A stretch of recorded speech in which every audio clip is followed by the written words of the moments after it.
Bismillahirrahmanirrahim. Assalamualaikum warahmatullahi wabarakatuh. Jumpa lagi bersama saya Rizal Mutakin yang selalu memberikan informasi-informasi dalam dunia seputar jamur tiram.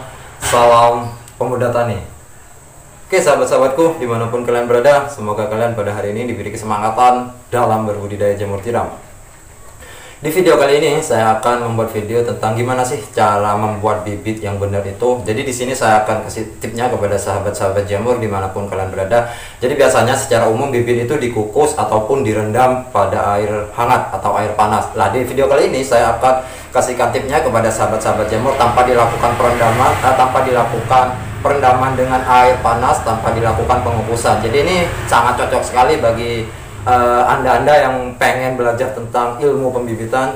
Saya kasihkan tipnya. Jadi ini sangat banyak sekali manfaatnya untuk anda tiru ilmu ini atau anda lakukan, karena ilmu ini sangat baik sekali sih menurut saya. Namun sebelum saya melanjutkan video ini, bagi anda yang belum subscribe atau yang baru datang di channel ini, silahkan subscribe terlebih dahulu agar anda tuh tidak ketinggalan informasi-informasi dalam dunia seputar jamur tiram. Oke, langsung saja saya akan mempraktekkan gimana sih cara pembuatan bibit menggunakan. Jadi di sini saya bahan utamanya ini memang sangat murah dan mudah untuk kita dapatkan, yaitu beras jagung plus serbuk, artinya semput.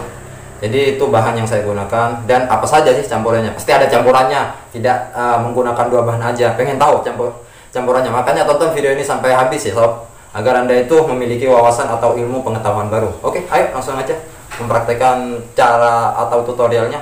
Monggo. Jadi bahan yang saya gunakan dalam pembuatan bibit ini menggunakan beras jagung. Jadi beras jagungnya ini sebanyak 5 kg. Jadi dituangkan pada bak plastik. Jadi terlebih dahulu beras jagungnya ini harus dicuci ya. Dicuci memang sampai benar-benar bersih. Pencuciannya ini, ini paling tidak 10-15 menit. Misalnya kalau 5 kg ini 10-15 menit. Jadi ini dicuci sampai benar-benar bersih, sampai benar-benar yang putih-putih yang ada di beras jagungnya itu sampai benar-benar hilang sob, kalau anda itu menggunakan beras jagung medianya ini. Jadi di sini saya tanpa melakukan pengukusan, tanpa melakukan perendaman dengan air hangat, saya cukup menggunakan perendaman dengan air dingin. Cuman di sini saya ada tambahan yang memang gimana caranya agar bibit ketika ditanam itu kontaminasi itu bisa diminimalisir. Jadi tonton video ini sampai habis ya, biar anda itu paham cara membuat bibit menggunakan beras jagung plus serbuk. Jadi contohnya itu pencuciannya tuh seperti ini ya. Jadi itu diaduk memang sampai benar-benar bersih, sampai kelihatan bening cara pencuciannya itu. Nah, sesudah biasanya itu 3-4 kali bilasan itu sudah hampir bersih beras jagungnya ini. Nah, sesudah beras jagung dicuci sampai bersih, lalu tambahkan kapur. Kapur ini sebanyak 1-2 on kapur ini. Jadi anda tuh boleh bebas mau menggunakan kapur dolomit atau menggunakan kapur bangunan, itu bebas. Nah, tujuannya kapur ini agar pH yang ada di yang ada di beras jagung itu ternetralisir, dan selain itu jagung ini dapat meminimalisir terjadinya kontaminasi. Karena pengalamannya saya ketika saya tanpa menggunakan kapur ini itu banyak yang kontam. Jadi coba saya menggunakan kapur dan melakukan perendaman dengan kapur. Lah caranya sesudah beras jagung itu dicuci, jangan diisi air terlebih dahulu, tapi diisi dengan cairan kapur atau kapur plus air. Jadi contohnya tuh seperti itu ya. Jadi itu dicuci kapurnya itu dibilas sampai benar-benar bersih, sampai benar-benar putihnya itu sampai benar-benar hilang. Setelah itu tambahkan air lagi sampai ini beras jagungnya ini sampai tertutupi dengan campuran kapur. Untuk perendamannya ini itu dilakukan perendaman karena ini menggunakan air dingin atau menggunakan air biasa. Jadi ini tanpa melakukan air panas. Ini kurang lebih kisaran 24 jam dilakukan perendamannya. Nah, ini sudah cukup seperti ini, airnya ini sudah cukup karena ini sudah menutupi dari beras jagung tersebut. Jadi ini terlebih dahulu sebelum dilakukan pembuatan bibit, ini direndam ya sob, selama 24 jam atau 1 hari 1 malam untuk perendaman bibitnya ini. Jadi inilah bentuk cairan jagung ditambah kapur. Ini perlu Anda lakukan karena ini cara ini bisa meminimalisir terjadinya kontaminasi atau kegagalan pada pembuatan bibit. Jadi inilah bentuknya.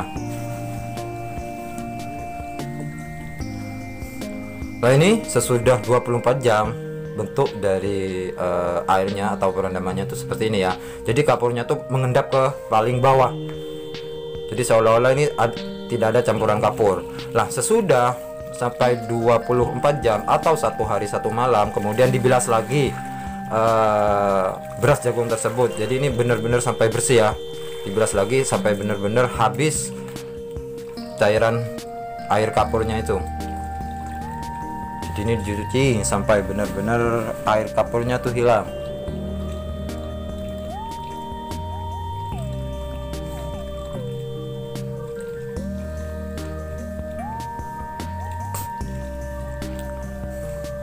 Kalau ini tidak dicuci, biasanya tuh pH-nya tuh sangat tinggi sekali. Itu biasanya itu dapat membuat stagnan pada jalannya miselium ketika bibit itu ditanami bibit jamur tiram.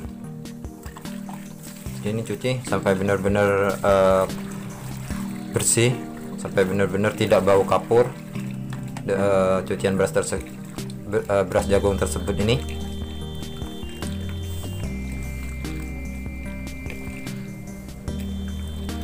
Dan cara ini memang sangat mudah untuk Anda praktekkan di rumah karena cara ini sangat simpel sekali. Untuk sterilisasinya Anda tuh boleh menggunakan autoclave atau Anda itu boleh menggunakan drum atau menggunakan presto. Jadi bebas untuk alat sterilisasinya, tapi lebih amannya itu menggunakan, saya kasih saran menggunakan alat autoclave karena alat autoclave itu menurut saya tuh sudah standarnya membuat sterilisasi bahan media bibit jamur tiram. Jadi ini sesudah dibilas sampai benar-benar bersih, kemudian beras jagung itu dijemur. Jemur ini bertujuan agar kadar airnya itu menurun. Ini kadar air kurang lebih 10 sampai 15% ya kadar airnya ini. Memang benar-benar agak agak tidak basah beras jagungnya ini. Ingat, jangan terlalu kering, jangan terlalu basah pada penjemurannya ini. Kalau terlalu basah biasanya tuh ketika dimasukkan di autoclave itu biasanya menjadi beras jagung, nasi jagung. Nah sesudah itu ini dilakukan pencampuran menggunakan serbuk. Serbuk yang saya gunakan ini kurang lebih kisaran setengah kilogram. Jadi emput serkelan itu atau serbuk kayu itu saya itu mencampurkan ini kurang lebih kisaran setengah kilogram dengan perbandingan beras jagung 5 kilogram.